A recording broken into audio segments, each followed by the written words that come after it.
but I need some of that money to cover some of my expenses next month. And the super short answer, it's okay to budget now and spend later. Right? I can budget money in July and not spend it until August. That's completely okay to do.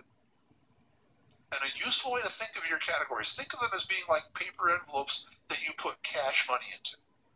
If I was to grab an envelope right now, put a $20 bill in it, and put that envelope away, if I came back on August 1st and opened up that envelope, my $20 is still there. And our categories work exactly like that. We put money in there, and it stays in there until we take it out.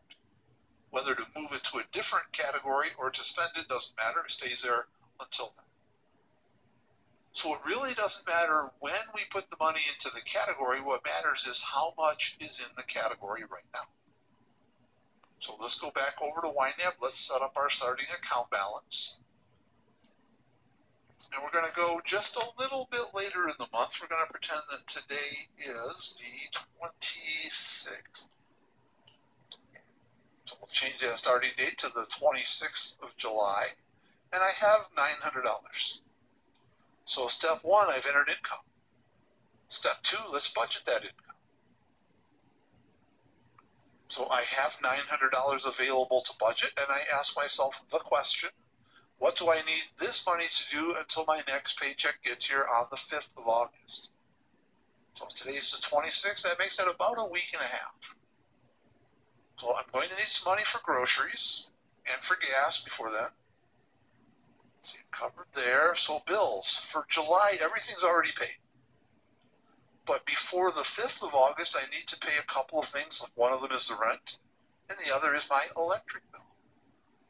So notice how it's okay that I budget here in July, and the money will still be there in those categories in August. So thinking about those categories as envelopes, this is my rent envelope. And maybe I even wrote rent on the outside of it.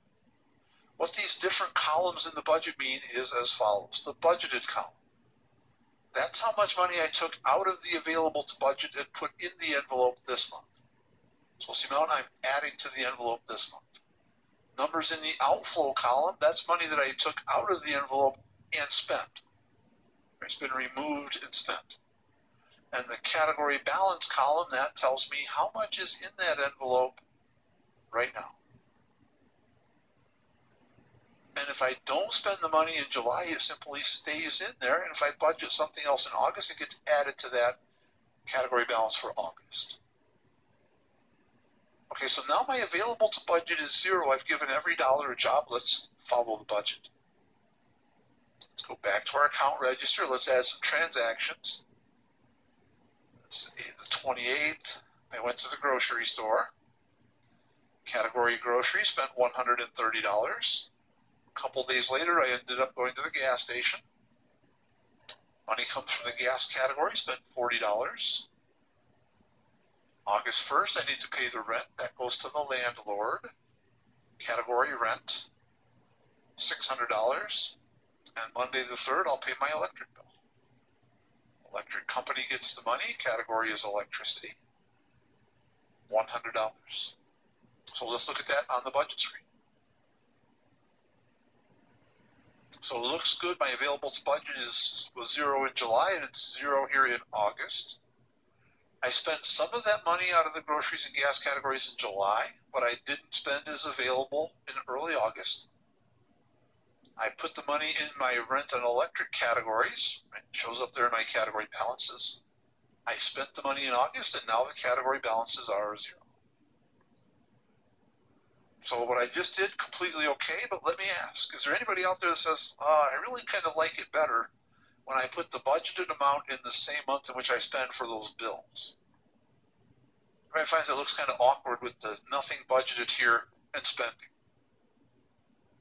Yeah, and some yeses, which is not a surprise to me. A lot of us struggle with that one.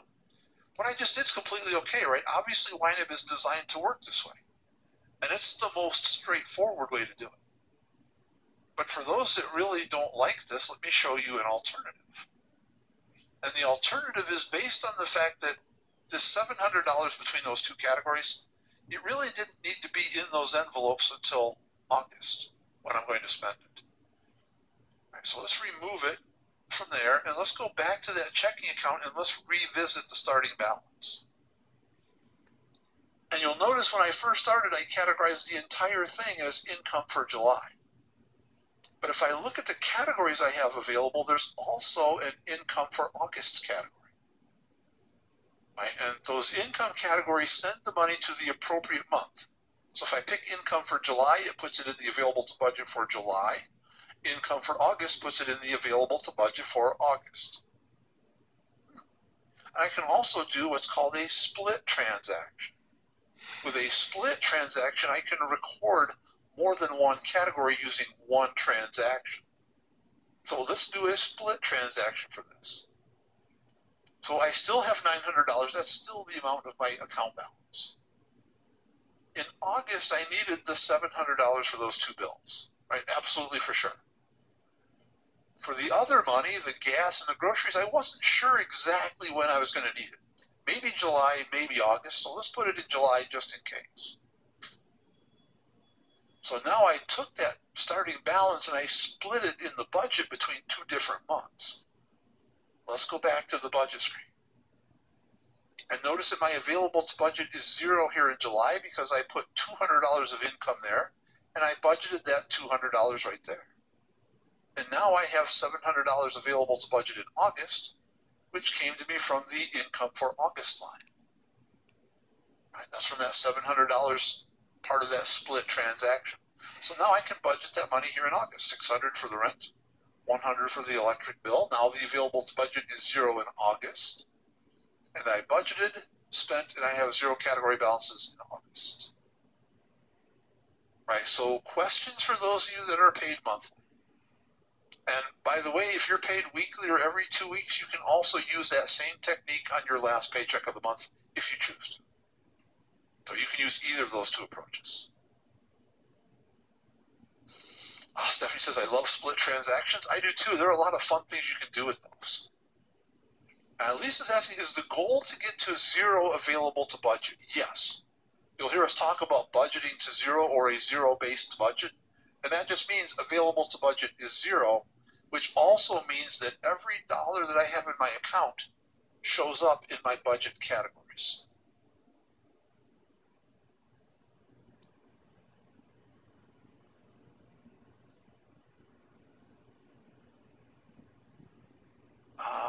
Let's see. Charlene is asking, can I keep it as July income but then budget the money in August? You can, but I recommend not doing that. And I'll go ahead and I'll change that starting account balance again. I'm just going to make it all income for July again. And I'll budget my money here. And I think maybe you'll pretty quickly see why I recommend not doing that. Hopefully you'll see exactly why I recommend not doing that. What's the problem that you see here? Especially given I just said my goal is to make that available to budget zero. Yeah, it looks like I've got $700 available to put into my budget in July, don't I? And yet that money is already in the budget. It's in there in August. So that's the reason I recommend against this. Right, you can do it. Obviously, YNAB will permit you to do that. But I'd say don't do that.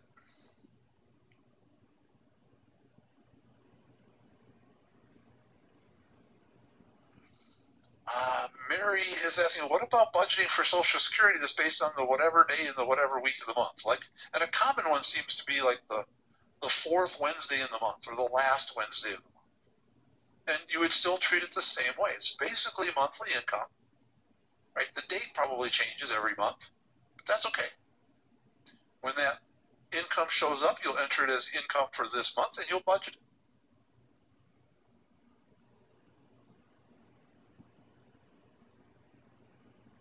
So that's, to me, the great thing is it really doesn't matter exactly when I get paid. I really treat things with the same basic process every time. I enter the income, I look at what I need that money to do, and I budget appropriately. Jen is asking, once the month is over, will the remaining amount roll over to next month? Yes, those category balances roll over to next month automatically. Like my groceries and gas money, I've rolled over.